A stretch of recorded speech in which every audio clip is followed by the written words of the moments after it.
शासनाच्या मदतीनं महिलांचं आयुष्य बदलू शकतं, मुख्यमंत्री एकनाथ शिंदे यांनी व्यक्त केल्या भावना।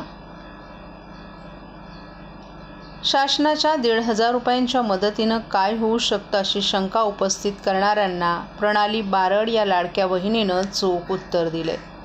मुख्यमंत्री माझी लाडकी बहीण योजनेत मिळालेल्या 1,500 रुपयांच्या भांडवलावर तब्बल 10,000 रुपयांची कमाई बरड यांनी केली आहे। वर्षा निवासस्थानी बोलावून मुख्यमंत्री एकनाथ शिंदे यांनी या लाडक्या बहिणीचं विशेष कौतुक केले। काळाचौकी येथे राहणाऱ्या प्रणाली बारड यांनी गणेशोत्सवातील समयसूचकता दाखवून आरतीच्या वेळी वापरात येणाऱ्या हस्तघुंगरांचा व्यवसाय केला। समाज माध्यमांवरही त्यांनी जाहिरात केली। केवळ 1,500च्या भांडवलात त्यांनी मोजक्या दिवसात 10,000 रुपयांची कमाई केली। प्रणाली बारड यांनी काल वर्षा निवासस्थानी येऊन मुख्यमंत्री एकनाथ शिंदे यांची भेट घेतली। यावेळी त्यांच्यासोबत सहकारी साईराज परब देखील उपस्थित होते। मुख्यमंत्री साहेबांनी स्वतः माझ्याजवळील घुंगरू विकत घेऊन माझं मनोबल वाढवल्याचं त्यांनी सांगितलं। लाडक्या बहिणींना माझं सांगणं आहे की मिळालेल्या पैशांचा सदुपयोग करून आपली मिळकत वाढवता येऊ शकते।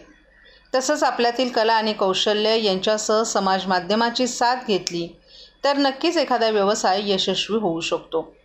महिलांच्या सक्षमीकरणासाठी शासन चांगली पावलं उचलत असून यामुळे महिलांना आधार मिळालाय। यावेळी मुख्यमंत्री एकनाथ शिंदे यांनी प्रणालीनं दाखवलेल्या कष्टाचं आणि समयसूचकतेचं तोंड भरून कौतुक केलं। महिलांनी अशा प्रकारे शासनानं दिलेल्या मदतीचा सदुपयोग करून एखादा छोटा व्यवसाय केला तर अनेक महिलांचं आयुष्य बदलू शकेल असं मतही मुख्यमंत्र्यांनी व्यक्त केलं। मुख्यमंत्री माझी लाडकी बहीण योजना महायुती सरकारची अत्यंत महत्त्वाकांक्षी योजना ठरली आहे। या योजनेतून लाडक्या बहिणींना मिळालेल्या पैशातून अनेक महिलांना घरगुती अडचणी सोडवण्यास मदत झाली आहे। तसंच कित्येक महिलांनी आपले छोटे छोटे भांडवल तयार करून संसाराला हातभार लावणाऱ्या घरगुती व्यवसायाची मुहूर्तमेढ रोवली असल्याचंही दिसून येतंय। काही जण असे म्हणत होते की 1,500 रुपयात नक्की काय होऊ शकतं, त्याचं उत्तर प्रणाली बारड या लाडक्या बहिणीनं दिलं असल्याचं मत यावेळी मुख्यमंत्री एकनाथ शिंदे यांनी माध्यमांशी बोलताना व्यक्त केले।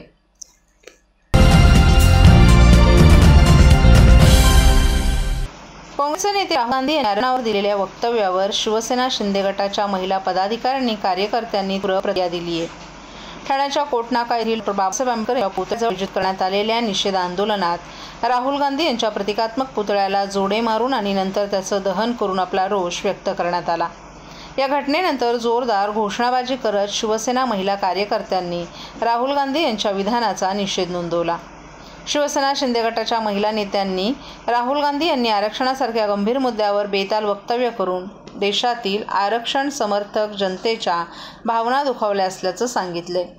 तसंच अशा वक्तव्यामुळे समाजात संभ्रम निर्माण होऊ शकतो आणि हा काँग्रेसच्या नेतृत्वाचा असंवेदनशीलतेचा नमुना असल्याचंही त्यांनी सांगितलं। शिवसेना शिंदे गटाच्या या आंदोलनाला जनतेनं मोठा पाठिंबा मिळत असल्याचंही दिसून येतंय। त्यांच्या मते राहुल गांधींनी आपलं वक्तव्य मागे घेऊन माफी मागावी, अन्यथा त्यांच्या विरोधात यापुढेही आंदोलन करण्यात येईल। या घटनेमुळे राजकीय वातावरण तापलं असून पुढील राजकीय हालचालींकडे साऱ्यांचं लक्ष लागले। राहुल गांधी नेहमी परदेशात जाऊन आपल्या देशाचा अपमान करतात आणि हा राष्ट्रद्रोह आहे, म्हणून त्याच्यावर राष्ट्रद्रोहीचा गुन्हा दाखल झाला पाहिजे आणि कडक कारवाई झाली पाहिजे।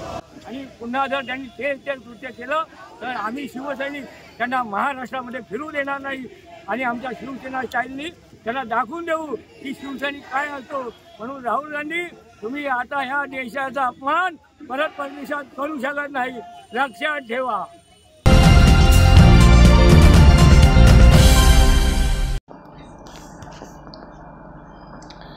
धर्मवीर आनंद दिघे साहेबांच्या नावाचा वापर करून राजकीय आरोप करणाऱ्या संजय राऊत यांच्यावर खासदार नरेश म्हस्के यांचे गंभीर आरोप। शिवसेना शिंदे गटाचे नेते नरेश म्हस्के यांनी संजय राऊत यांच्यावर जोरदार हल्ला चढवलाय। त्यांनी धर्मवीर आनंद दिघे साहेबांच्या नावाचा वापर करून राजकीय आरोप करणाऱ्या संजय राऊत यांना चांगलंच धारेवर धरले।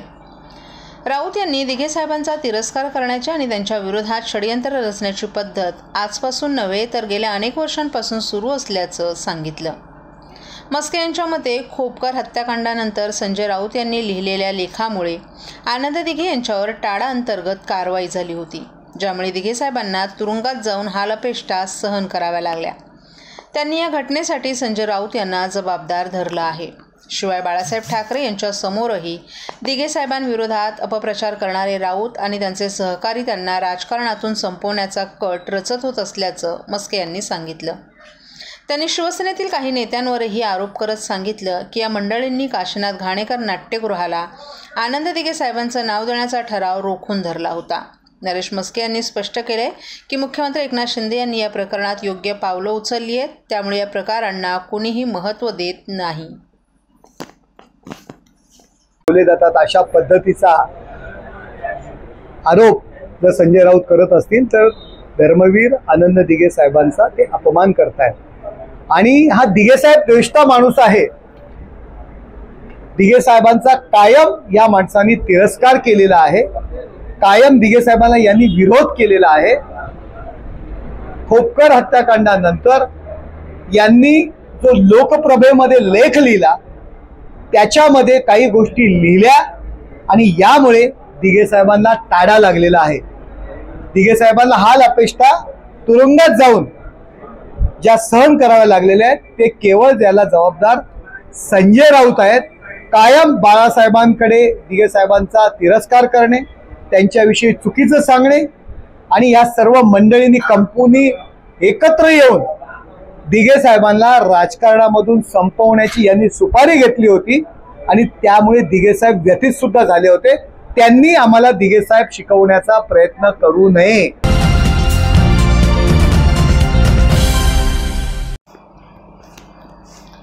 पर्यावरणपूरक विसर्जनाला गणेश भक्तांचा उत्तम प्रतिसाद. विसर्जनादरम्यान 25 टन निर्माल्य जमा.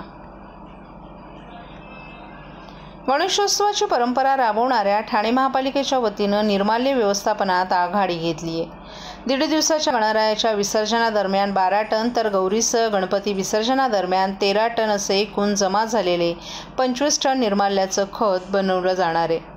गणपती बाप्पा मोरया, पर्यावरणाचा वारसा जपूया असा संदेश देत ठाणे महापालिका आणि सामाजिक संस्थेच्या उपक्रमाला भक्तांनी चांगलाच प्रतिसाद दिलाय. शहरातील 15 कृत्रिम तलाव आणि 9 विसर्जन घाटांवर दरवर्षी सफाई सेवक आणि कार्यकर्त्यांच्या माध्यमातून गणेश भक्तांकडून निर्माल्य आणि सजावटीचं साहित्य संकलित केलं जातं. 1.5 दिवसाच्या गणेश मूर्ती विसर्जनावेळी सुमारे 12 टन निर्माल्य संकलन झालं होतं, तर 6 दिवसांच्या गणेश मूर्ती आणि गौरी मूर्ती विसर्जनादरम्यान सुमारे 13 टन निर्माल्य संकलित झाले. या निर्माल्यावर प्रक्रिया करून त्याचं सेंद्रिय खत तयार केलं जाणार आहे. विसर्जन घाटावर तैनात करण्यात आलेल्या वाहनांमध्ये या निर्माल्याचं जैविक आणि अजैविक असं वर्गीकरण केलं जातं. वर्गीकृत कचरा स्वयंसेवी संस्थांच्या माध्यमातून संयुक्तपणे कचरा व्यवस्थापनावर पाठवला जातो. यात जैविक कचऱ्यातून खतनिर्मिती केली जाणार आहे, तर अजैविक कचऱ्यात असलेल्या प्लास्टिक, कागद, काच आदींसारखे घटक देखील प्रकल्पातील पुनर्निर्माणामध्ये शास्त्रोक्त विल्हेवाटीसाठी पाठवले जाणार आहेत. लाडक्या गणरायाच्या पूजेच्या प्रसंगादरम्यान वाहिलेली फुलं, हार तसंच बेल, शमी, दुर्वा, रुई आदी पवित्र वनस्पती तसंच अन्य पूजा सामग्री दुसऱ्या दिवशी निर्माल्य होतं.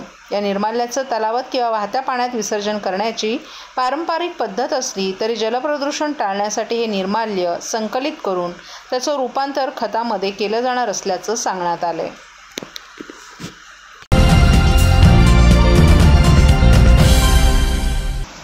तलाव आणि खाडीच्या पात्रात आत्महत्या तसंच मान्सून कालावधीत तोल जाऊन पडले आणि अतिवृष्टीमुळे नाल्यात वाहून जाण्याच्या घटना वाढल्या आहेत. वारंवार होणाऱ्या या घटना रोखण्यासाठी महापालिका प्रशासनानं पुढाकार घेतला असून ठाण्यातील तलाव खाड्यांवर 15 स्विमर्स 24 तास वॉच ठेवणार आहेत. ठाणे आपत्ती व्यवस्थापन कक्षाच्या ताफ्यात नव्यानं स्विमर्सची भरती करण्यात येणार असून महापालिका आता बुडणाऱ्यांना वाचवणार आहे. गेल्या काही महिन्यांपासून मान्सून कालावधीत ठाणे महापालिकेच्या आपत्ती व्यवस्थापन कक्षाकडे खाडीत बुडणे, अतिवृष्टीमुळे नाल्यात वाहून जाणं अशा प्रकारच्या तक्रारी प्राप्त होत आहेत. अशावेळी 24 तास 3 सत्रात खाडी आणि तलावात स्विमर्स तातडीनं उपलब्ध करून देण्याबाबतचा प्रस्ताव प्रशासनानं तयार केला आहे. व्यवस्थापन कक्षाकडे अतिवृष्टीमुळे नाला, खाडी, नदी, समुद्र या पाण्याच्या प्रवाहात माणसं वाहून जाणं आणि बुडणं अशा प्रसंगी त्यांच्या जीविताचं रक्षण करण्याचं काम स्विमर्स करणार आहेत. भरती करण्यात येणाऱ्या स्विमर्सची 15,000च्या मासिक मानधनावर कंत्राटी पद्धतीनं नेमणूक करण्यात येणार आहे. कळवा खाडी, वाघबीळ, कोळशेत, रेतीबंदर, साकेत, खारेगाव, गायमुख आणि रेल्वेच्या ब्रिजजवळ जानेवारी ते सप्टेंबर या 9 महिन्यात तब्बल 10 जणांचे मृत्यू झाले. या घटनेत 9 पुरुष तर एका महिलेचा समावेश असून ठाण्याचे तलाव आणि खाडी आत्महत्येचे स्पॉट बनले असल्यामुळे आता ही उपक्रम राबवला जाणार आहे.